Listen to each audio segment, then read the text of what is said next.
Wavehealernation, Tsunami Healing, welcome back to another episode. I'm very, very excited. I think this is a special moment already. Real quick, I want to give a shout out to all of our previous guests. Thank you guys so much. As we are here now, we're completing the geological triangle here. One of our former guests, Eric, he was with us, and now I have with me here Jake. And I myself being from Richmond, Virginia, Eric being from Queens, New York, and Jake growing up right here in Newport Beach, Southern California. Very thankful to call this man a friend and a brother. Very thankful to have had him go through teacher training with me. Just like Eric, and it's somebody that, I don't know, it wouldn't have been the same, or it would have been really difficult to do it without him. The man that sits before me right now, very reserved, very quiet throughout yoga teacher training, and then comes into his final and teaches this amazing, powerful, bombastic, incredible final yoga class. And not only does he do that, he goes on to pass the bar to become a licensed lawyer here in the state of California, and throughout other states.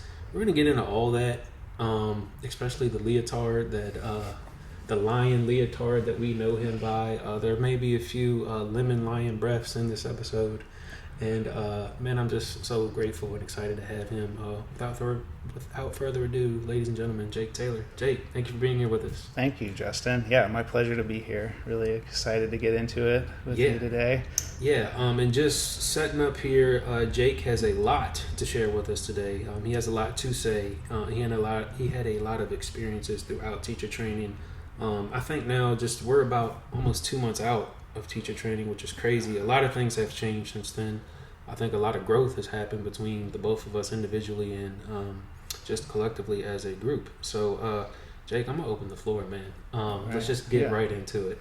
I know there's a lot of things you want to touch on, you want to share, but just start out running the train, putting the train on the tracks. Tell us a little bit about growing up in Newport Beach, California, and then how you got into yoga, because I know that your brother first introduced you to my brother did first introduce me to yoga. So growing up in Newport Beach, really cool, beautiful weather, and then my family, I have 3 brothers, so my mom and dad, and then 4 boys, kind of a hectic household, and then like athletes growing up, so a ton of food was eaten. A bunch of Gatorade bottles were gone through consistently all the time. And how did I get into yoga? There's kind of like 2 aspects of it. There's like the physical part and the like mental breath, mindfulness aspect. And then also, the all-encompassing spirituality of it. I'm assuming you're not asking about like, it's like, how are you in an eternal conversation with God? It's like, that's how I feel my existence is. And so how did that happen? I have no idea, but I can tell you about my experience here on earth and in this body thing. So in high school and college, I was a student athlete. I played football, and then I was on the track and field team. I threw the shot put and discus, and then in college on the track team, I threw the shot put and the hammer. And so I've been pretty physical in my body a lot of weightlifting activities. And then for yoga, I kind of always used like training or exercise as like a means to an end to competing, to like get better at football or to throw farther. And then I guess it's a little bit of like body abuse over years and years. I developed like a back issue, and so I got into yoga as like a way to treat my back pain. My brother actually put up a YouTube video, and he was like, try this out. And then I was like, I didn't expect this, but like immediately I was like, oh, I can get into like the headspace for meditation that I've been trying and failing to do while moving my body. This is awesome. Let me get some more of this. And so that was maybe January of 2023. that I did like my first yoga seriously. Like I put just a YouTube video with me and my brother, and I was like, oh my gosh, I can get into this headspace while feeling in my body cool. And I was like, how do I get more of it? And it wasn't like a New Year's resolution, but just kind of coincided with January of 2023. Mm-hmm. And then it became like a daily practice. And then I was like, yeah, all right, I'm in. Where does this go? Yeah, that's crazy. I didn't realize, I mean, look at you now, a year later, you're a certified yoga instructor. Yeah. I never knew that, man. That's awesome. I knew bits and pieces of that story, but it's good to hear it all come together. Mm-hmm. Go ahead. The mindfulness aspect, or like I grew up raised Christian. That's an interesting word for me. It's like I love Jesus and I'm a big God guy, which let me see if I can unpack God. Let's do that in 30 seconds. Yeah, I'll help you there. Same for me. Grew up Christian, religious, spiritual foundation. So we connected on that, which is really cool. And I'm excited to hear your experience about it. So yes, unpack God for us in 30 seconds. Okay. I and by God I just mean like the eternal creator of the universe, who's consistently and forever like with everyone and everything at all times. So that guy or thing, whatever, which sometimes I get like hung up on, like, your creator of the universe is not my creator of the universe. It's like, why is that? Like, why is that a fight that's being had? It's like the all-loving being who's with everyone, everywhere, all the time. It's like, why do we have to fight about which one is the one? I don't know. It's funny too, because it's just like teacher. God is like teacher training. Like you leave teacher training with more questions than you have answers. Oh yeah. Right. So thanks, God.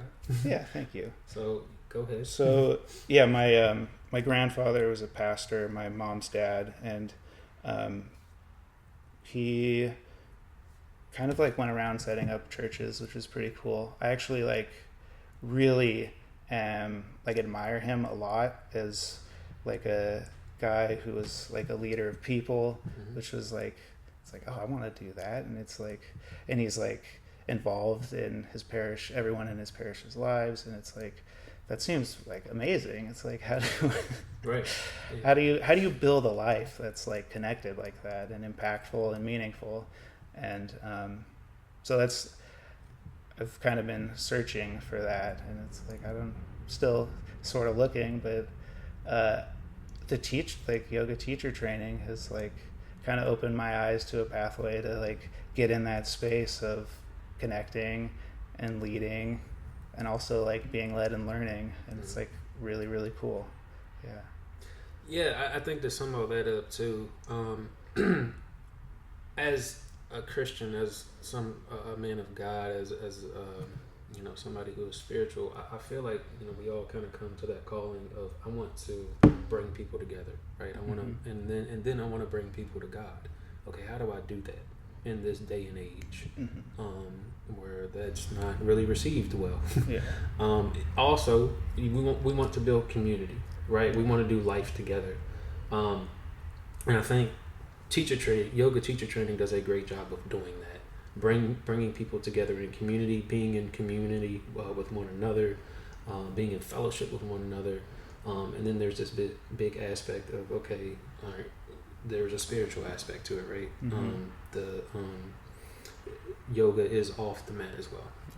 Same thing, our relationship with God, higher power, with Jesus, right? We're constantly in conversation with him. He's here with us now. They're here with us.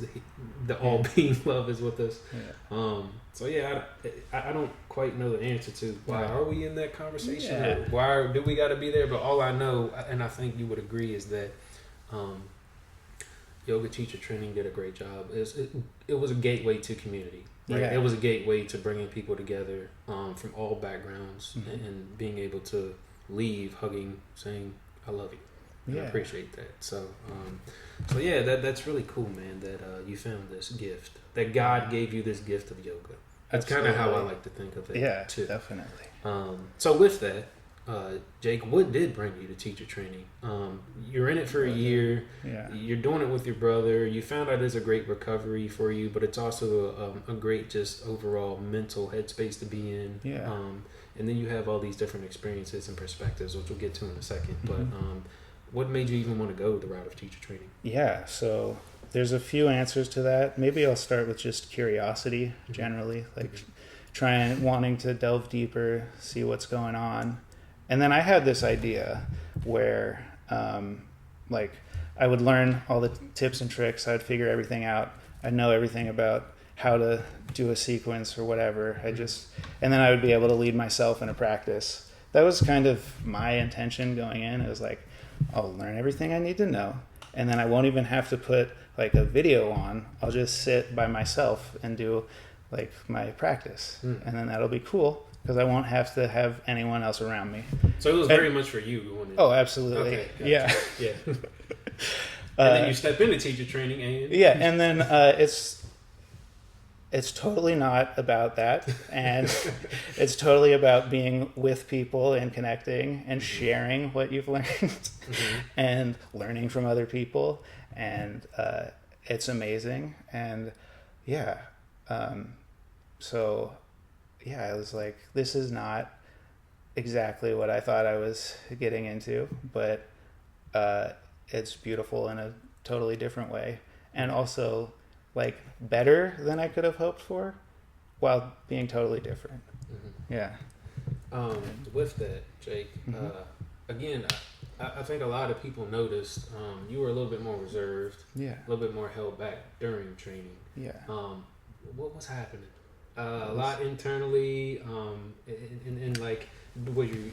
I mean, but you still at the same time you chose to open up and share when you felt like it was necessary. Yeah. So yeah, what was happening throughout training? Okay. Well, I'm a pretty reserved, kind of shy guy, so that's just like background. So I do feel like I wait to open up until like I feel like okay, someone wants to hear what I have to say. Like, so I wait for that, which I mean I can work on that a little bit, but that's happening.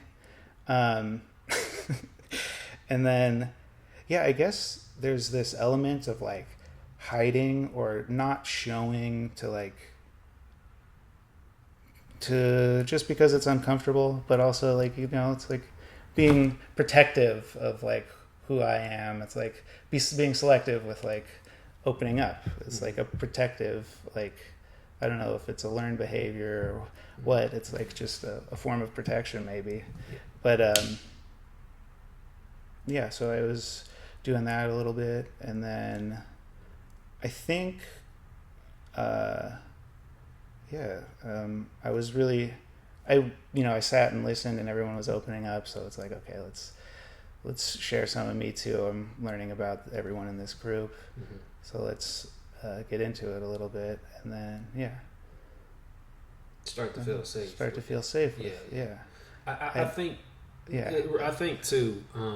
Just to highlight this, and I've talked about this with a few of our guests. It was definitely hard for us as males, being in this female-dominated program, right? And we're all a little bit older, and a lot of these girls were younger, so it's hard enough to relate in that perspective. So I'm glad that we had each other to naturally connect in the first place, right?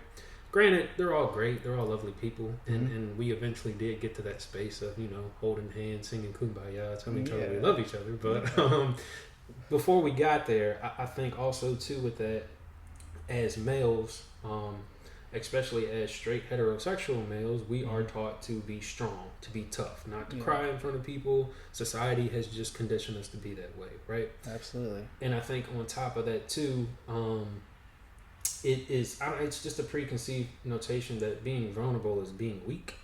For us as men with that conditioning in a Christian spiritual background, it's tough to say the least. So with that, Jake, man, you had a lot of turning points. You had a lot of experiences happening. And before we get to that, what was kind of, if you remember, like what was that first point where you started to feel safe, or like you started to have a shift of perspective? For yourself. Okay, there's like I talked about coming in for like myself, and like that's why I was getting into teacher training. And then I show up and there's all these people around, and it's like, what are these people doing? Like, why the heck are they here? Like, what's going on? It's like, I mean, we're training to be yoga teachers, so that's like there's like the professional element of it. There's like, I'm sure most of the group is doing that, and it's like a self-improvement type thing. And I had this, I mean, this is like my insane brain telling lies, but I walk in and I'm like, look at all these people, look at all these lost souls. I know so much more than they do. And it's like, wow. No. Yeah.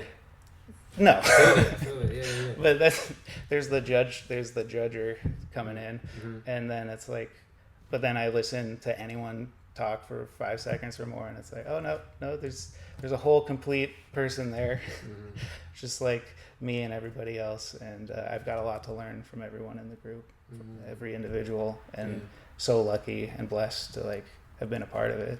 And then also it's like insane guy in my head is like, oh, I have so much knowledge that I'm gonna hoard and not share with the group and sit here and watch. It's like, okay, how long can this be? What's going on? I gotta like contribute. And I mean, yeah, maybe I do have something worth sharing. So like everyone's sharing their soul, and it's like amazing to witness. Like I gotta be part of the group. I gotta contribute too. Got you. Wow, that's powerful stuff, man. Thank you for getting that. So let's get into this. Let's get into like the raw, uncut, juicy stuff. Man, you start to have these like out of body experiences. You start to have these huge shifts in perspective. These little small things will start to happen throughout class, throughout training. Let's dive into the first one. We were talking about this a little bit. There was a class. It was trauma informed.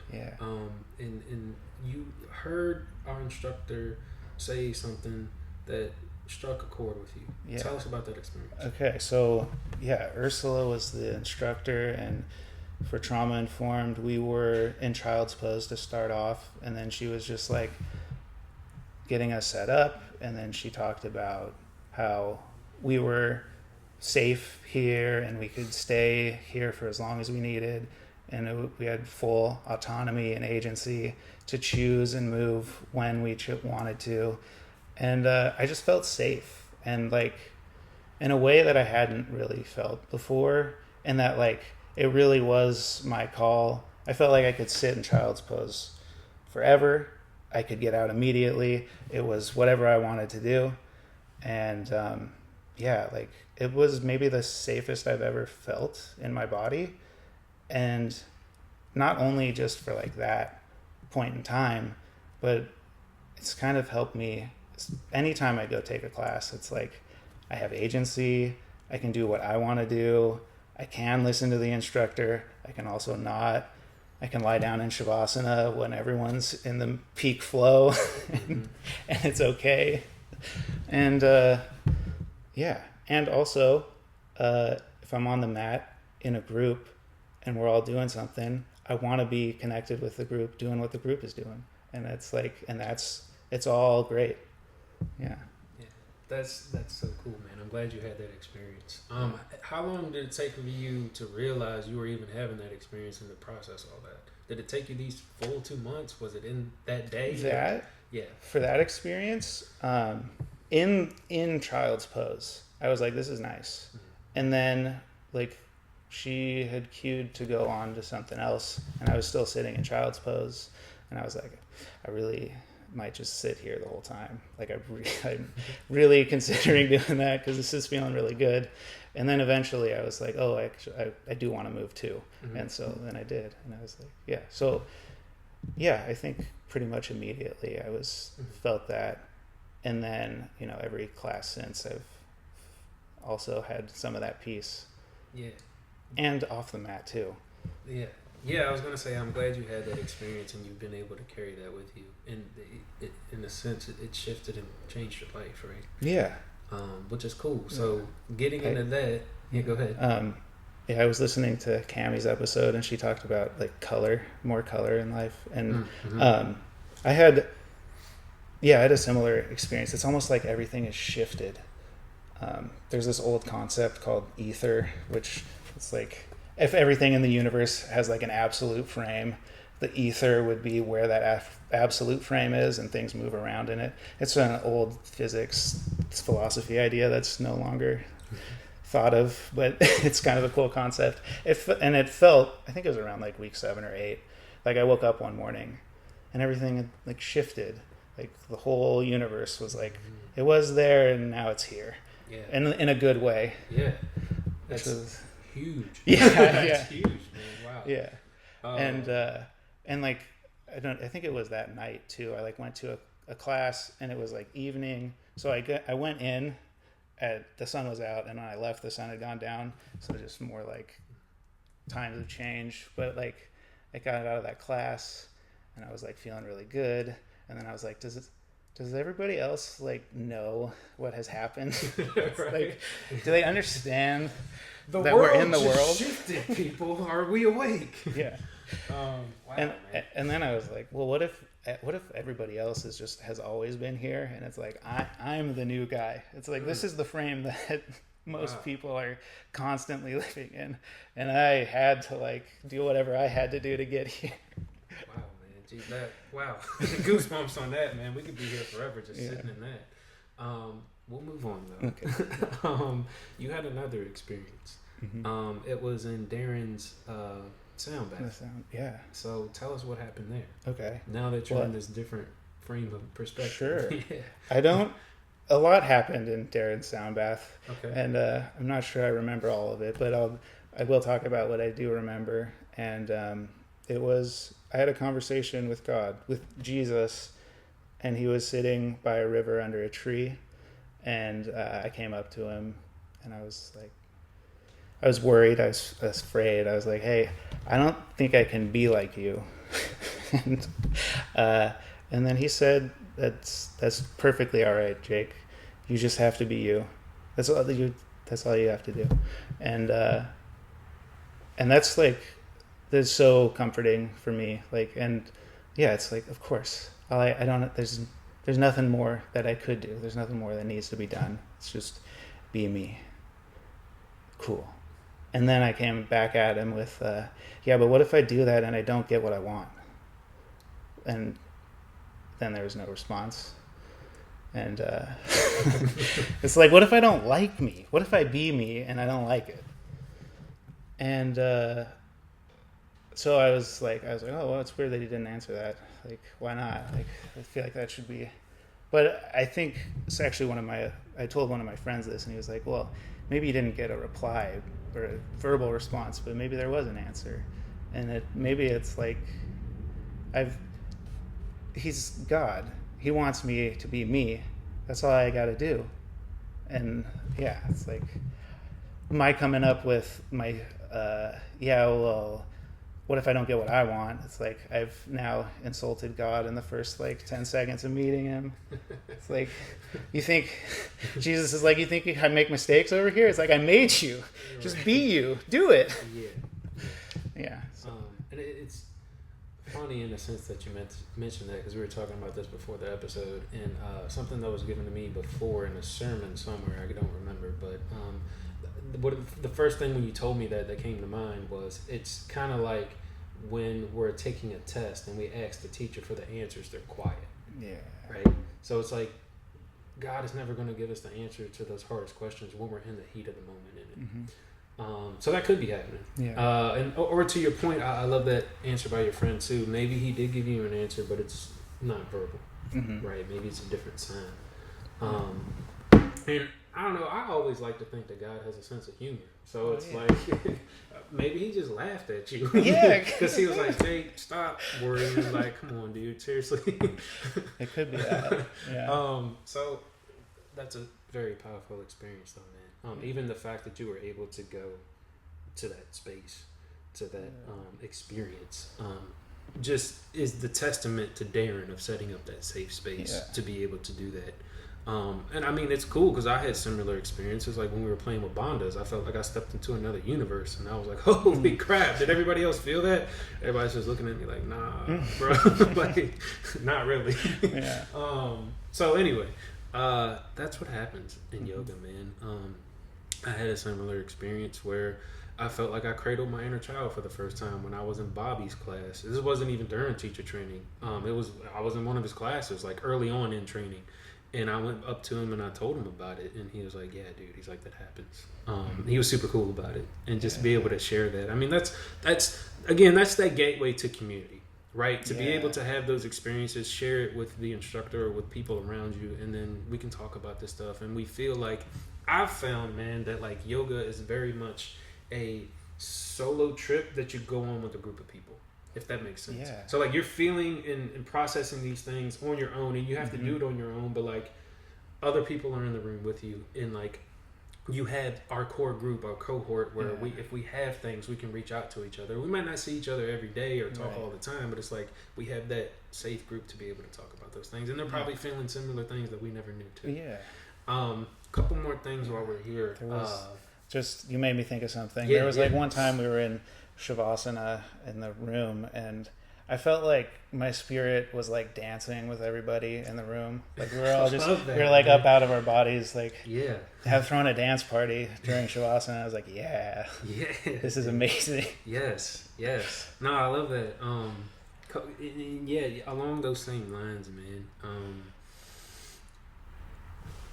Dude, you're having these experiences. You're in this group of people, and this is happening, man. And I remember I saw you a couple weeks ago at one of Allie's classes, and you were like, "Man, I think I'm ready." And when I heard you say that, I was like, "Oh, he has a lot to share." What was the turning point for you? Where do you feel like you were ready to, like, I guess, share this knowledge with everybody? Yeah, that's a good question. And I think by this time you had listened to a couple other episodes. I think so too. Yeah, I just, I felt like who was Madison had said something about like if you like take class and you get all this knowledge, you're like a thief for like hoarding. You're like not sharing the stuff that you learned. So I kind of felt like, I've got something to say. So I think it's time to say it, let people hear it. Yeah, that's awesome, man. Thank you. So with that, we'll kind of shift here a little bit. You recently, again, you passed the bar to become a licensed lawyer, man. And I never knew you were even doing that while you were doing teacher training. So man, what was that like? And congratulations. So, thank you. Yeah, thank you so much. What was that like? It was kind of like a fun balance where I was doing yoga teacher training and studying for the bar exam at the same time. So I sort of had this balance of things. Actually, I recently read about like your life is kind of in like these sections of like inhales and exhales, where you inhale to draw in, you kind of like go away from the crowd, you like delve into like internally, do some soul searching, and then exhales are when you like go out and share what you've learned, express it. And so I think the structure of teacher training is like the first around 7 weeks are like an inhale. We've got all this information to pack in, and then the end is like an exhale where we teach our final. We do our final. We're like getting into teacher training, or we're like practice teaching. Yes. And then so I was like, oh, cool. I can do bar prep and teacher training. It'll be like they'll balance each other out a little bit. And then, I was like, it's nice. But then, I thought it was all going to be internal, that like I'll take a nice, long, deep inhale, and that's all I'm going to be doing here for me. And then there's like, nope, there's an exhale that comes out at the end of that, and we're going to be teaching, we're going to be expressing ourselves, we're going to be sharing who we are with other people. And it's like, But I didn't know that. All right. Right. So you're in the heat of it, right? Yeah. To that point, man, were there moments where, like, I don't know, you would go home and, like, scream or cry or, like, you know, just turn all the noise off and just sit and stare at the wall? Like, I had moments like that, and I think everybody kind of did, but, like, were there moments for you where you were just kind of just like, wow, what is this? Yeah. It's like the car ride coming to teacher training on like Saturday morning. There was like a lot of yelling in the car, just like just getting it out. You're right. I'm just like, all right, whatever. Got it. Whatever that is. And then there was one, I forget exactly when it was. Maybe it was after the first like teaching day. But anyway, it was like a Sunday night, and I got like attacked by my mind. It was like you're in the wrong place. This is not right. It's like, you can't do it. Also, I think it's like I saw the first day of like classes, and it was like all amazing. And it's like, you're not that. It's not like, what do you think you're doing? And it was like an attack from my internally, which I have had these, like, I feel like I get these pretty often, somewhat often, but it had been a while. It's like for whatever it was, 10 weeks, I think, of like, not this. And then, then inner voice got real loud. Yeah, really, really loud. Yeah. And, and then that was also when like I got serious about like preparing for my final, because I was on the last day, so I had more time, which I'm also like a constant procrastinator, so give me more time and I'll use all of it. Which he did. Yeah. Yeah. And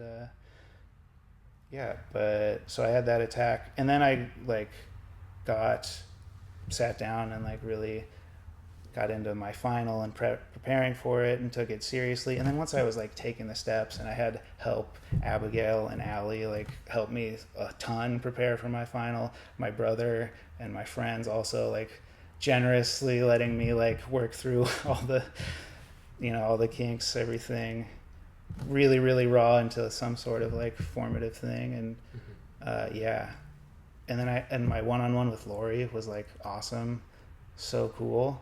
And during that, I was like having a mental breakdown, which it was kind of cool, that experience where I was like, I'm dying over here. And then Lori was like, well, like, maybe like I'm not feeling that, because I was like in my head about like, I don't have my sequence down. I don't know where I'm going next. This is not going to end well. So I'm like freaking out. And then I like verbalized that to her during our one-on-one, and she's like, "You're doing all right. Keep going." And then it's like, and then after, she's like, "Yeah, like you like had that moment where you like talked about feeling like you're like dying or losing it," and she's like, "I didn't necessarily have that experience." And it's like, oh wait, the thing that's going on in here, head, or it's like not. The thing inside of me, my head, it's not the experience that's happening. Which is like, oh. Sometimes I forget that. Yeah. The mind can be dangerous, man. Yeah. And we'll get to that in a second. But while we're here, okay, so I did not take Jake's final class. I think I explained the way this program is set up. There's opportunity for you to observe and then take, and I was on the end of observing that class. I had so much fun just observing your class, Jake, and just watching you, dude. Dude, you came out so powerful. You had the lion leotard. You're doing the lemon lion breath. You're lassoing. You had an amazing playlist of like 80s rock and then like contemporary country pop. Like, it was awesome. It was crazy. Dude, tell us, how was that experience like for you teaching that final class? It was surreal, definitely. And also for the playlist, this was the criteria. It must spark joy immediately when I hear the song come on. And so every single song on that playlist was like a song that I immediately knew I liked. And I was like, at the very least, there will be music blaring that everyone will like. Or like, it's high likelihood that people are going to like the songs playing. Yes. And also I wanted to bring some energy into the room that like was fun because I was teaching toward the end of like a long day, and also toward the end of all the finals, and it's a lot. And so I was like, we're gonna have fun in the room. Like I'm gonna do everything I can to make that possible. So yeah. You look like you were having a lot of fun teaching. I was having a lot of fun. Yeah. It was really cool and surreal and scary, and I think I blacked out. And then also like I want to have like I like having the spotlight on me. When I like having the spotlight on me. I totally understand and feel that. Yep. It's like I know exactly what you mean. Do not look at me. Yep. But also only pay attention to me. And so it was really fun to have that. Like it was the appropriate time to have the spotlight on me, and like I got a whole hour of it, and it was like really cool. Yeah. Dude, you summed up like the way I feel about life, and like as an actor and a performer and like everything. Yes, I know exactly how you feel, man. I think it's just a natural introverted thing. Yeah. Right. It's like we crave attention, but we only want it when we want it, how we want it. Yeah. If that makes sense. Right.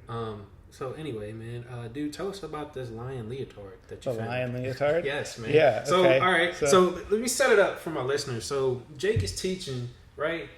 In the middle of the class, this dude breaks out of his warm-ups like, he's Michael Jordan or LeBron James or something, into this lion leotard. So breaks out the sweats into the lion leotard. And I swear, man, this dude like transformed into another person. Like teacher voice was there, confidence was there. He did all these cool things, and I was like, holy crap, what is happening? So what was the idea for that lion leotard? So the idea, I don't know, kind of started with like the singlets. Like the girls would come in with like a singlet. They get like a cool new outfit, and I was like, they're really the men's yoga attire. I don't know where it is or what it is because I have not found anything that's good. We'll talk about that later too. Okay. But so I was like, I want like a cool outfit. And then originally I was thinking like Rex Kwon Do from Napoleon Dynamite. It was like, so that was the first inspiration. I was like, all right, let me get some American flag pants, a bandana, and I was like looking into that, and I was like, this isn't it. It doesn't align. But and then I was like, okay, what about like, a wrestling singlet? All right, let's see what these are like. And then somehow on Amazon, there's like for like kids, there's like sharks and pirates and then this lion thing, and I was like, well, this lion is way too cool. It's like a fire lion. Yes, dude. I'm like, all right, all right, let's do it. And so and you paired that together with the lemon lion breath. Like was that intentional, or did that just naturally come together? Or? Yeah, it naturally came together. I really like lion's breath, and like I don't know, it just makes me feel good. Also, it's like energizing, and we're at the end of a long day. Yes. It's like we need some infusion. Also, it really helped me. Like if I can do the most ridiculous thing at the front of like the class, then the rest of the class is cool. Like I can relax. I can do the crazy thing at the beginning, which is lemon lion, and then I can relax into everything else that's going on, because it's not going to get crazier than what we started out with. Dude, I love that idea and that philosophy. It was, now that I'm thinking about it, that was very true to your class. And for those of you who don't know, lion's breath is when you take a deep inhale, you exhale, you stick your tongue out, stick your eye to your third eye center, and you're like kind of almost impersonating a lion, right? And it's an energizing breath. It is part of pranayama breath work. And what Jake did is he had a little twist to it. I hadn't seen it up until this point. You inhale, you squint your face like you're eating a lemming, and then like you do the lion's breath with the tongue out. And when Jake did it, it literally looked like you were breathing fire. Like it was awesome, dude. So, and then with that, man, your personality shined, your background shined. You incorporated your athletic background of like actually throwing a shot put disc. So how was that? Because you really made it your own doing that as well. Yeah, that was really cool. Lori helped me a lot with the transition movement. Also, like so swinging your arms around. It's just a fun movement. Yeah. It's like a fun thing I had to never do. seen that in a yoga class before, so. I had kind of done, it was like a strength class, I think, where we're like doing squats and moving our arms around, and I was like, oh, this is kind of close. Mm-hmm. And then it was like a little variant on that, which was fun and cool. And then I just it made me think of like the transitions periods. Like Lori's one-on-one helped a ton with that. And then also like it made me aware of like on the mat, the sequence that I was making, it's like a part of like life too, or it's a parallel to life where it's like the transition periods. It's like that's what I needed help with in on the mat in my sequence. And it's like I feel like I'm really good when I understand what's happening, what the rules of the game are, or like what I'm doing. If I like know what I'm doing, then I can be in that space. But then I go from here to there, and I don't necessarily know how to get from here to there. And it's like, oh, it's funny that the thing that I'm having trouble with for my sequence is the thing that I seem to have some trouble with in my life. Yep. It's like, what? I don't know. Yeah. I guess I'm going to get curious about that. Man, it's so true. And I think, I don't know, just watching you do that, man, there were certain people throughout our teacher training, they did stuff, and I was like, is that allowed? I didn't know we were able to do that in a class. Whoa, holy crap, they just did it. That worked. That's so cool. And yours was definitely one of them. I think it was having fun, blasting music, being in community, bringing your athletic background into it, and just doing things just a little bit different. So thank you for the inspiration, man, because it gives me the confidence to go try new and different things that I was like, it's like, oh, I didn't know you could do that in a yoga class. There's no rules. It's all made up. Yeah, exactly, man. So, kind of. Yeah. So getting into that, transitioning into the philosophy, you had mentioned about a certain philosophy when we first started. The monomyth. Yeah, tell us a little bit about that. Okay, so that's kind of, I picked it up from Joseph Campbell and The Hero with 1,000 Faces. And it's kind of this idea that like stories, religions, mythologies are all trying to get at the same human truth, and there's truth in all of them. And like, it's kind of like the philosophy that I've adopted, I think. And also it's I like this in the Tao Te Ching, like Taoism, it's the Tao that can be spoken is not the true eternal Tao, which is what that means to me is that like all of the wisdom literature, all of the scriptures, there's truth in them, but the words that are written don't necessarily communicate it. It's like there's some sort of internal mechanism so that like does it. That's what's going on. So even me trying to like explain this, I hope somebody gets it. I hope it like lights up and it's like, yes, of course. I have no idea if that's gonna happen or not, but like that's kind of how I approach knowledge and information, especially like scripture stuff and wisdom literature. It's like there's good in here, there's truth and wisdom, and I know it inside of me, and if I can extract it, it'll light up what is true. And then it's like, oh, cool. Yeah, no, for sure, man. And while we're here, just to pull out a couple things here, where do you feel like your relationship is with God now, going through teacher training versus maybe where it was before? And do you feel like, people say all kinds of crazy out of the box things like, if you do yoga, you're worshiping the devil because you're doing these salutations to whatever, or like you're in this meditation mental state where you're trying to reach higher deities or anything like that. So I don't know, man. I feel like that's a very limited point of view, and I've talked about this recently. I was on another podcast episode. I feel like God gave me the gift of yoga. I feel like you can listen to Christian music if you want to while you're doing yoga. I feel like I know who I'm worshiping and I'm praying to, and I know that other people in the room are worshiping in their form of God, which is that's up to them. You know, it's not for me to judge anybody in that way, shape, or form. So, what was your experience like, man? Yeah, I mean, it's kind of funny. It's like, what did God? I've heard someone describe it as like, God's like the little kid that's saying like again, like, Mm-hmm. you know, you like throw them up in the air Mm-hmm. and they're like, do it again. And it's like, so God has that energy at all times, in all places, for all people. And so it's like every moment of every day, it's like, do it again, keep living, this is awesome, do it again, keep going. And it's like, and then, so my relationship is like, there's been that constant, like, with me, and I've listened to it, and I've ignored it, and I've like said, nah, no, not right now. Or, so and right now I feel like I'm in a good place, and I feel like that's always there.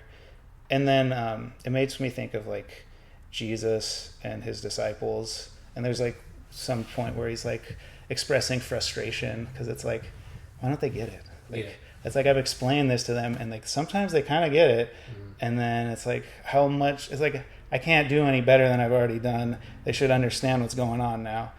And then I imagine that it's like Jesus, like, how much more do I have to do? And then God is like, you have to do every moment of every day for eternity, and they still will forget immediately. And then it's like, and that's me. I'm the guy who forgets. And and I get to have God being like, do it again. And I'm like, okay. So that's I think basically, yeah. Yeah, man. I mean, God, we could go so deep into this, but there's just a couple things, and then we'll move forward. I know, like, I've had this conversation with Lori, and it's kind of similar to where, like, you go to certain yoga studios, and you're not allowed to teach in Sanskrit, or you're only allowed to say certain Sanskrit words or variations, and it's like, you do that, and it bothers to a point, because it's like, well, you're cherry picking.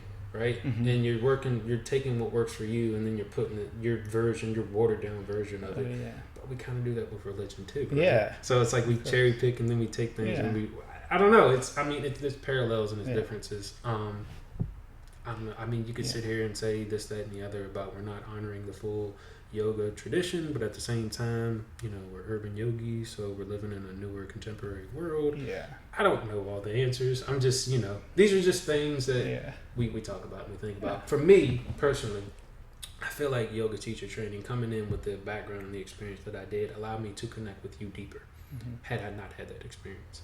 And I feel like, and everyone else in training as well, again, it helps you look at your perspective and our lens, coming from Christian males, right?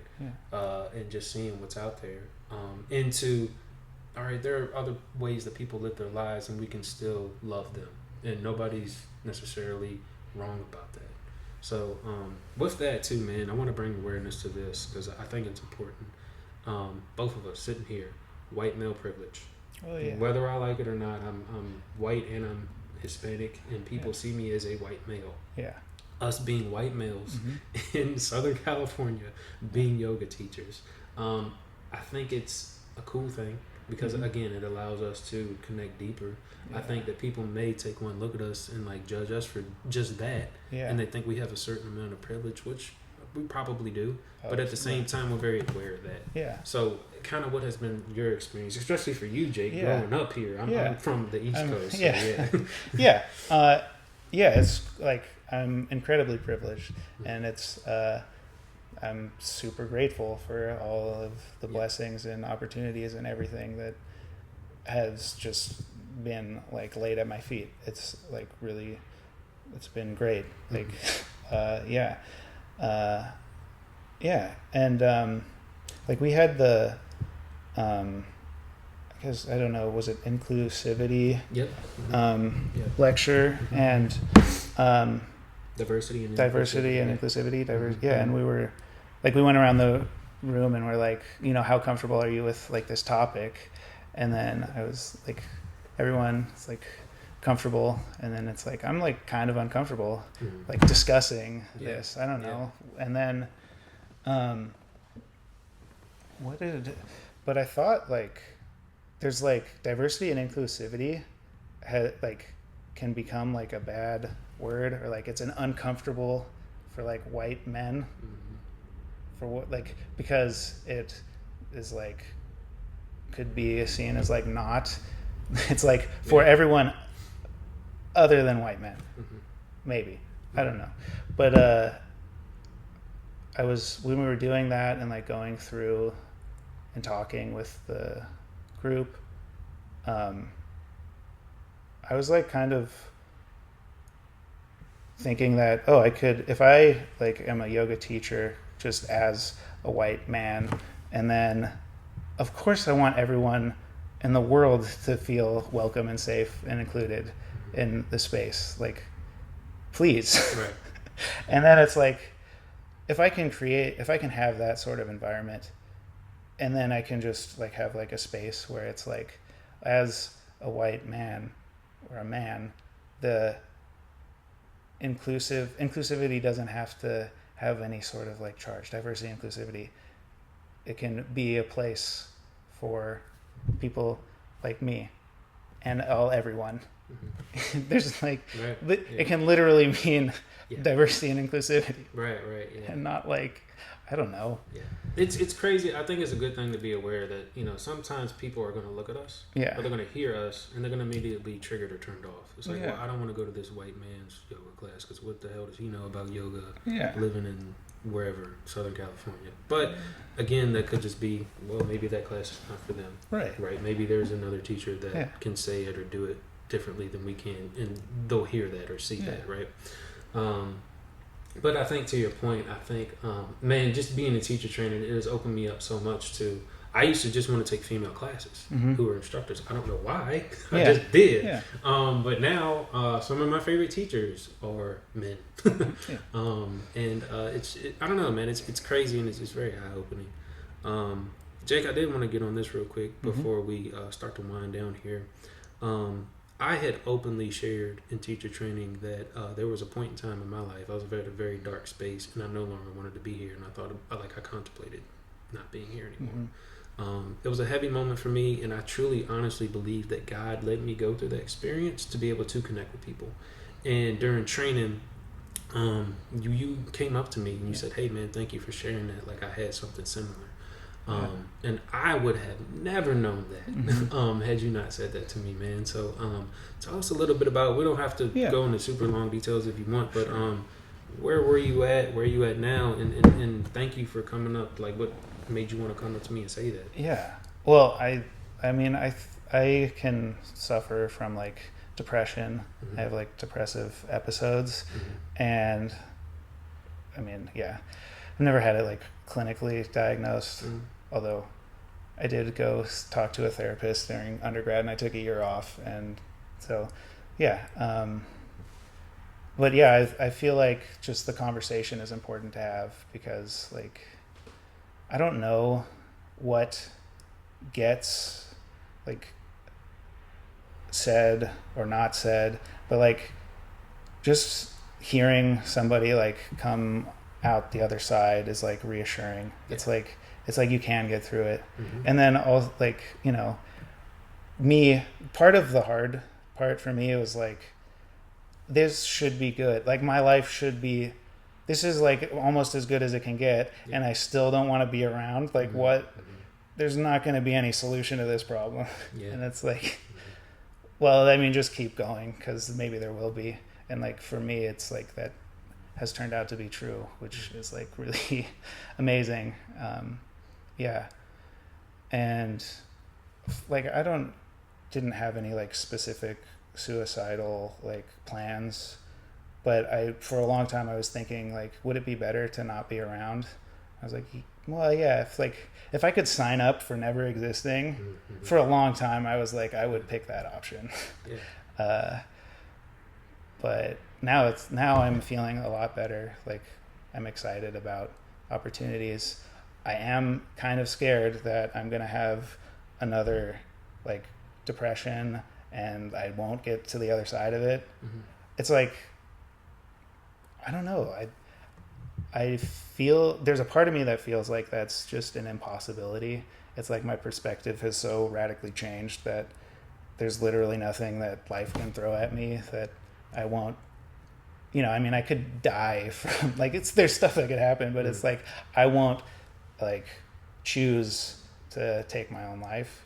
Like, and I can't imagine a scenario where it would lead to that, and the like whatever was going wrong with my brain, maybe that could come back again. I don't know. Yeah. So that's kind of a fear that I have. But, yeah. Thank you for sharing that, man. Yeah. I think, man, the biggest thing is just obviously you're aware of that, right? So you can work with it. Yeah. Versus if you weren't paying attention to it, you weren't aware of it, it could come on and you'd be like, what is happening? Why do I feel this way? Right? Yeah.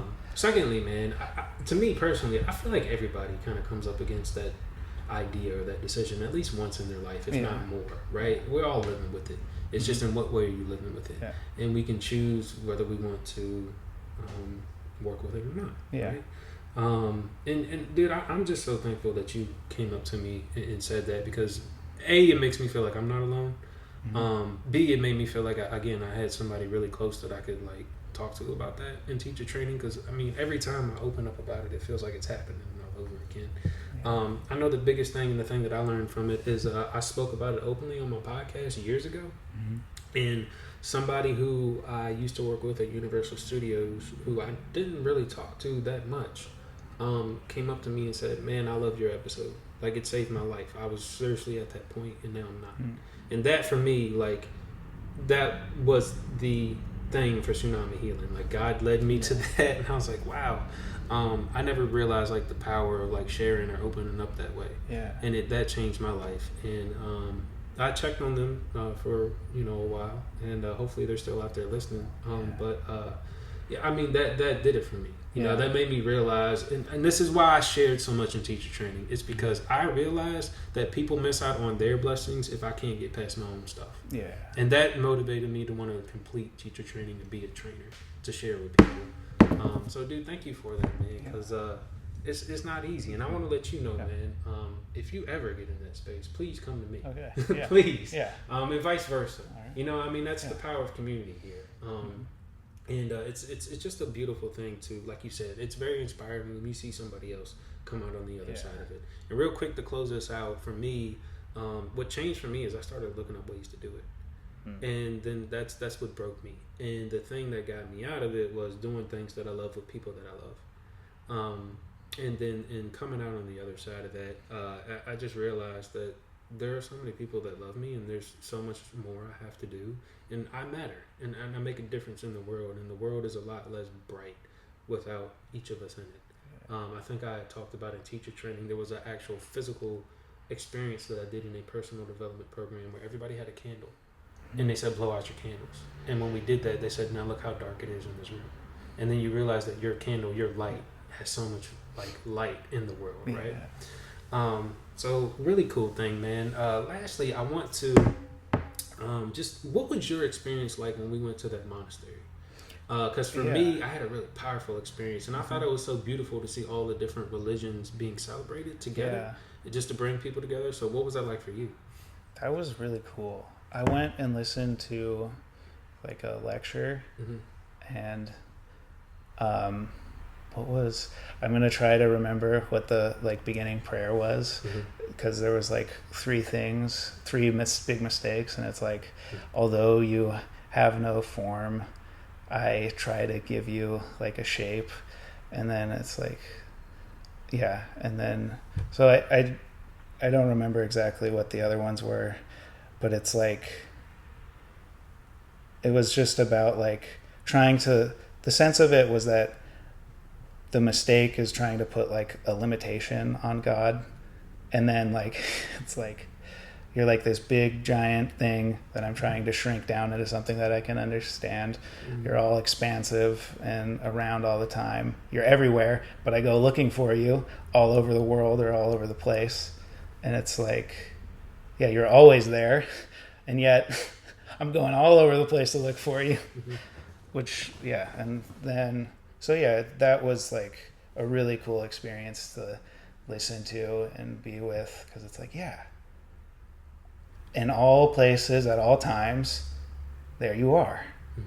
If I just remember, pay attention a little bit and become aware. And the idea that like love is always loving you. It's like, it's right there. There it is. Silly me for forgetting again. Yeah, that makes me think of Pastor Rick Warren, man, who's pastor of Saddleback Church here. He wrote in his book, Purpose Driven Life.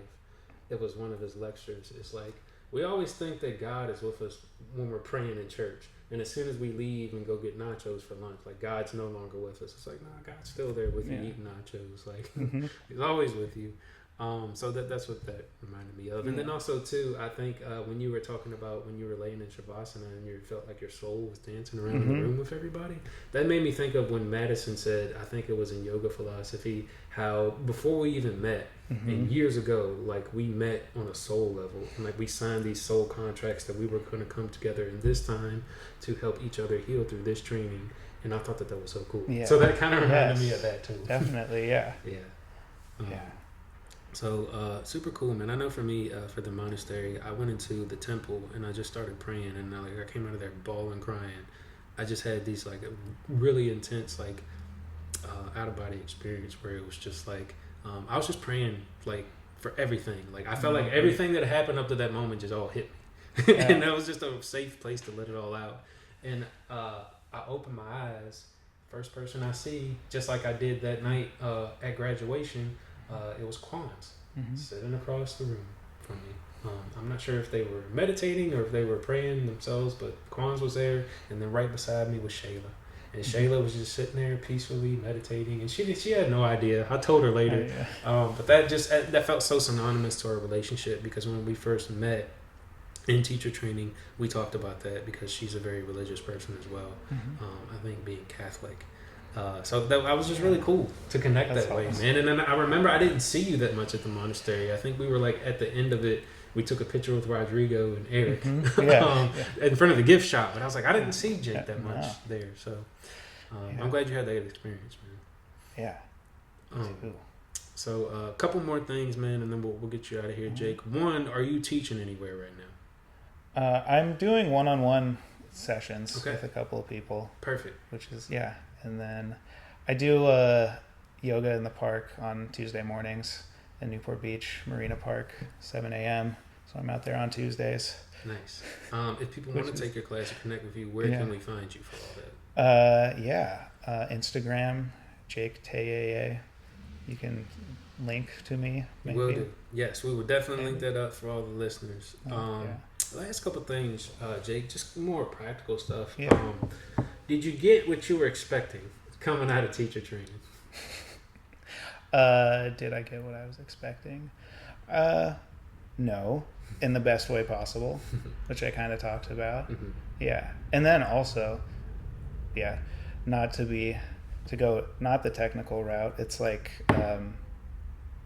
I wasn't expecting the community, the connection with people, like love for everybody in the room and the training. It's like, I wouldn't have imagined that. I feel like my capacity for love has like expanded, like the Grinch. His heart grew 3 sizes. It's like I felt like I had this conception that like I had to protect and be really picky about like who gets love or what I share. And it's like, well, is that true? I don't know. It seems like you can just be open and loving and things are good. Yeah, man. I'm glad you were cracked open and you shared yourself with us, man. I really am. Yeah. With that too, man, do you kind of wish anything would have been different that maybe you didn't get?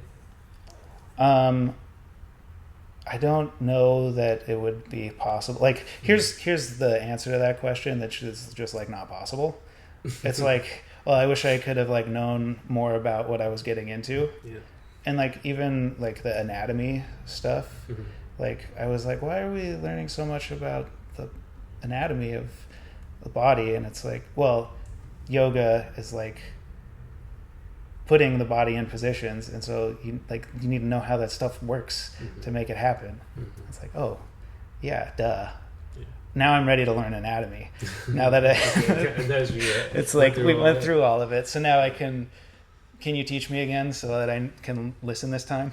Even, man, I listen to podcasts and talk to people, man. I feel like that's the one thing that people miss because it's so much. It's anatomy. So I think we're forever students, right? Right. Yeah, of course. With that too, man, where do you see yourself going with this? What kind of teacher do you want to be, and what's next for you?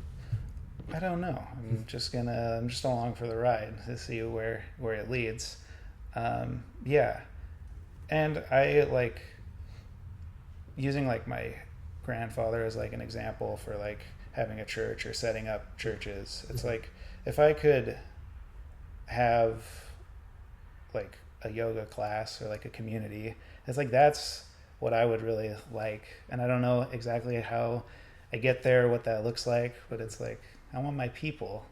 I want to be with my people, and I want my people to find me, and so we can do this living thing together. Yeah, I love that, man. I'm excited to be a part of it, dude. And I want to tell you this to your face, man, and let people like know this. Jake, when I think of you, man, I think of family. I know you have a lot of brothers. I think of you as a brother, and dude, I'm just grateful, dude, to call you a friend and to know you. And dude, you're very smart. That's very obvious to me, especially coming out of training and even from the get-go. I want to continue to learn from you, man, and just be around you. So whatever's next for you, dude, I'm excited to be your student. So thank you, dude. And real quick before we end, a couple shout-outs to our people. I want to give a shout-out to Tula. It was recently just her birthday. And whatever picture she showed me, it looked like she was in a really awesome place. I don't know if you're out in Greece, but I hope you're having fun, Tula. Shout out to Quans for going out there and visiting your family in Florida. I hope you are enjoying your time. And shout out to Lauren Paul. It is her birthday weekend as we speak. And of course, shout out to Lori and all of our friends and all the assistants and our whole cohort, man. I love all you guys. We love you guys, and we hope you enjoy this episode. So, Jake Taylor, ladies and gentlemen. Jake, any last final words, final thoughts for all the listeners of the Wavehealernation out there? All right. Yeah, I did some research and I thought of this one. Love life more than the meaning of it, and love it regardless of logic. Yeah. Give that to us one more time, man. That was powerful. Love life more than the meaning of it, and love it regardless of logic. There you have it, folks, from the man himself, Jake Taylor. Jake, thank you so much for coming through, man. This has been awesome. Thank you, Justin. There you have it, folks. Go check him out. I'll tag everything up for you. He'll be giving out lemon lion breaths to all of you. Wavehealernation, Tsunami Healing. We are out of here until the next episode.